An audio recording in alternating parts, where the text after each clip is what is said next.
Alright, welcome back to Comic Blaze Batman, episode number 2. We're here in this video discussing Batman, the Dark Detective, Volume 2, which contains issues from Detective Comics 583 to 591, and the first ever annual for Batman. The writing here is done by Alan Grant, Louis Carver, Dennis O'Neil, Steve Purcell, and John Wagner. The artwork here is done by Norm Breyfogle, Dan Hapasel, and Klaus Johnson.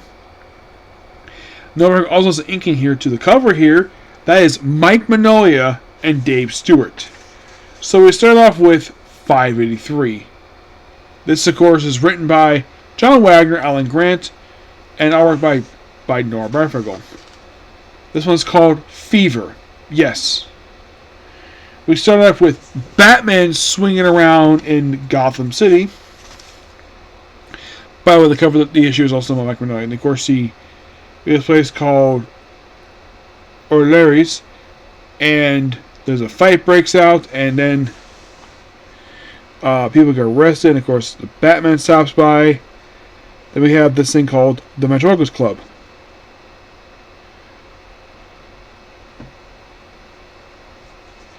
And we're introduced to a guy called Rhino. You're thinking, what's going on here? I'll explain in a minute, because this issue has a comic book debut of a character who was around for a long period of time until he got killed off during a crossover, but it was brought back for the New 52. Yeah, Batman swinging around. Yeah, everybody looks like, oh yeah, this whole thing is all about drugs. People take these drugs and they start sweating. Of course, they hallucinate.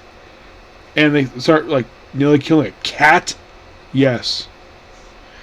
Destroy all trash. And, like, hey, look, I got a putty tat.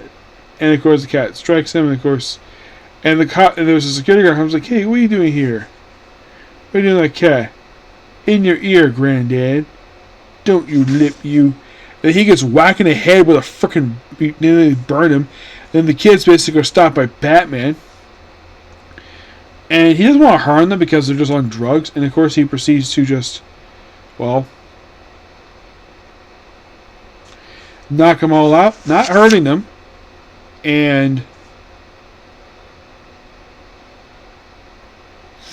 of course the old guy died. The very end of this one. He's having some kind of bad trip. And then we have one of the kids, get arrested. Give your heads off me, Pego. Fever heads out of their skull. Fever. Yes. Yeah, apparently it's a new drug that's hitting the streets. And of course he's like, yeah, we got a younger than 8-year-old last week, chopped up his mother's fingers with a machete. Ooh. Just children. And of course, like, where'd you get the drugs? Bug off.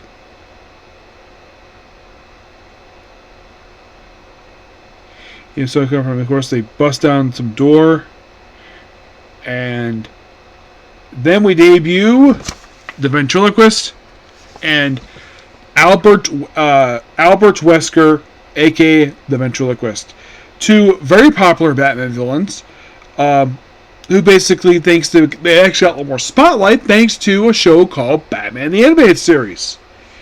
Yep, which they use as a very design for Scarface. Unlike the Batman show, they decided to make him look like Scarface from the movie Scarface Al Pacino. And of course, the whole thing is that we have this puppet running this gang, and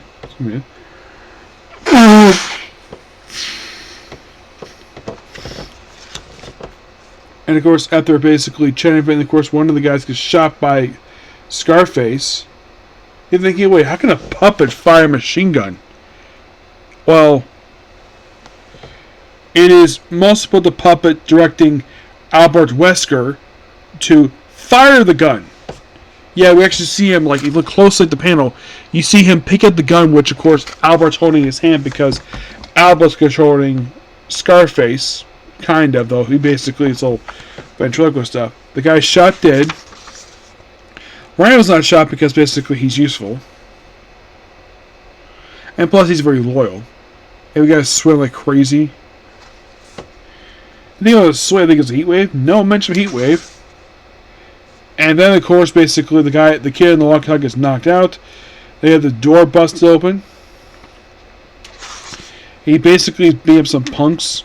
Some are basically look like they're sniffing pills. It's like, aren't you good supplies? You can say nothing.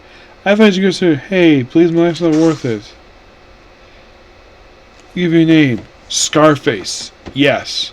And we continue on with 584.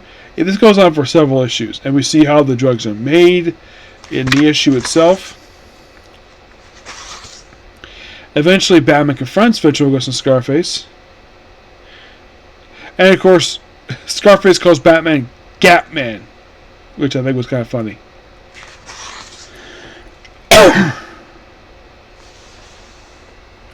Then he proceeds to just knock off Scarface's head. And of course, he's able to basically knock off. Like, yeah.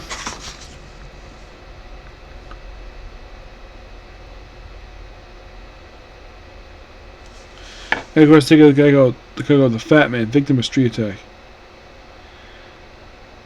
Trying to tell me I ever saw. You start stinking so high. Let's go with it. I hate these kind of jobs. Car from the field powers here. Yep. Possibly the body might be carrying drugs. Yeah. So yeah. And then we have appearance by the Batmobile. Oh, I should point out this arc does not feature Robin. Nope, Robin is not here. Where he is, don't know. And basically, of course, they try to kill him, of course. Of course, Wesker stop, and then eventually... Yeah, this is a quick, like, little two-part. Eventually ends with Ventriloquist and Scarface, where Scarface is beating up Wesker because, oh, he might be perpetrated evidence, but not really. And then begins 585, which we have the first post-Christ appearance of the Ratcatcher. Ratcatcher debuted in Detective Comics 485. This is his first post-Christ appearance.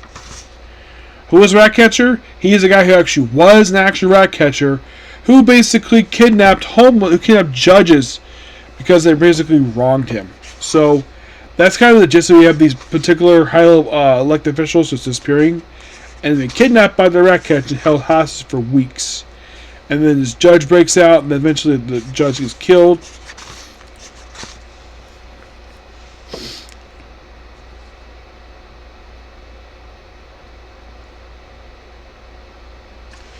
You recognize him? What's up over there? No. I'm pretty sure that's none other than Judge Wyatt Hogan. Yeah. Everybody didn't know who we recognize him because basically the beard. So then Batman takes on the Ratcatcher in this awesome two-parter, which got lost on this cover here for issue 586. That's no Brent cover. And of course, basically this little prison, of course, all feeding the rat stuff. Eventually, of course, the Ratcatcher is defeated here, but not out yet. And then, of course, basically, his real name is Flanagan. And apparently, like...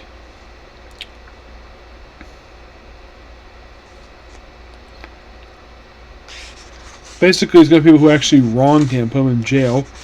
And that was the purpose. And eventually, after that, then pretty much move on to issue 587, where Batman is swinging by a radio station. Any villains in here? Well, you're about to find out. Basically, we do debut a new character named Legs. Yes, Legs. That's him. Right there on the plaque. Who is Legs? Legs is Alan Grant character who became a supporting character for Anarchy. He is a Vietnam vet who lost his legs. And he's called that because he has no legs. And of course, basically, it's like, does this have anything to do with Anarchy? Not really. It's just basically some crime issue. I mean, the best thing about this issue is the artwork. Not much. You have some explosions happening, lots of swinging around, and then the issue ends with what looks like possibly return of Dr. Phosphorus, except that it's not Dr. Phosphorus. It's this guy who's like powered by radiation, possibly. You assume basically it's Dr. Phosphorus, but it really isn't. It has nothing to do with Dr. Phosphorus. The Halloween joke here, and Batman has to fight him. Of course, basically the guy is put out. And then we have a mugging on here, and then this continues on the 589, which of course I believe this is where this arc is wrapped up with the whole thing of this this electric person. And we kind of wrap the story up in of course, the guy falls in the river. Falls into this acid, presumably killing him. Then we have this bonus book. Yes, a bonus book for Detective Comics. I think it's a Becker feature for Love Ivy. This is Lewis Keller and Steph Pushel, and Dean Hirsch is just a standalone issue. It is just an issue dealing with Poison Ivy. He has a bodyguard who's got robot hands. It's a very interesting issue. I think this may have been the first post-Christ appearance of Poison Ivy. Though for some reason she's got little marks on her, and then there she is. There's Poison Ivy. Yeah, it feels like the whole thing with her, it's like her appearance, she's like, oh, there she is. And then we lead into this little suction cup thing, and then eventually she's taken away. She gets to get cured of that. And then we lead into the first ever annual for Detective Comics. The first of 12. Yes, first of 12 overall. And this annual was released in 1988. The final annual for this volume was released in 2010.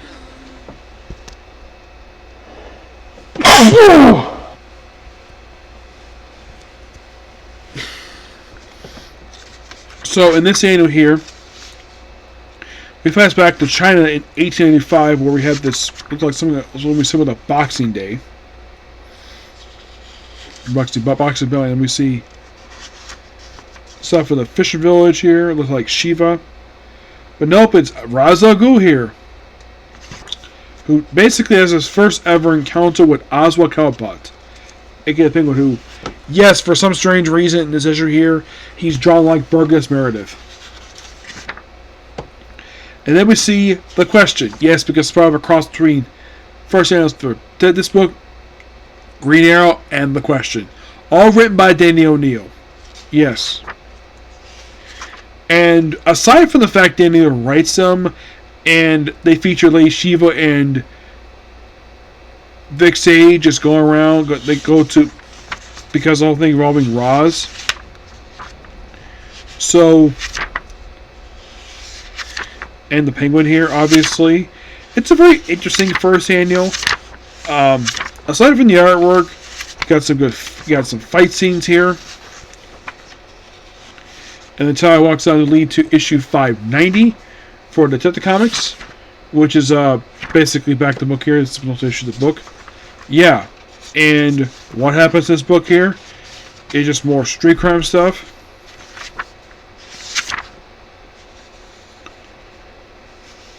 Is it anything like, oh, we got feature a class villain here? No, and then for some reason we actually have Batman looks like this under his artwork, or apparently forgot his utility belt for some reason. Beats the person up, and he apparently looks like he's in London. The whole issue is like sitting in London, and then like the very next issue, with issue 591, which is the last issue in this book, looks like he goes to Africa. It's a case book. And he just goes like a party. Not a lot of stuff happens over the course of these two issues. You read this book like, yep, some stuff happening. Like a guy with some Aborigine guy with some hammer. He gets away. It's like, okay, go to London for an issue, and then next issue go to Australia for some reason. Not sure why, but they didn't have the Who's Who here. We have a profile pic for Alfred, which his debut was Batman 16, which that's indeed true. And this is where we got the 583 debut of Ventriloquist and Scarface.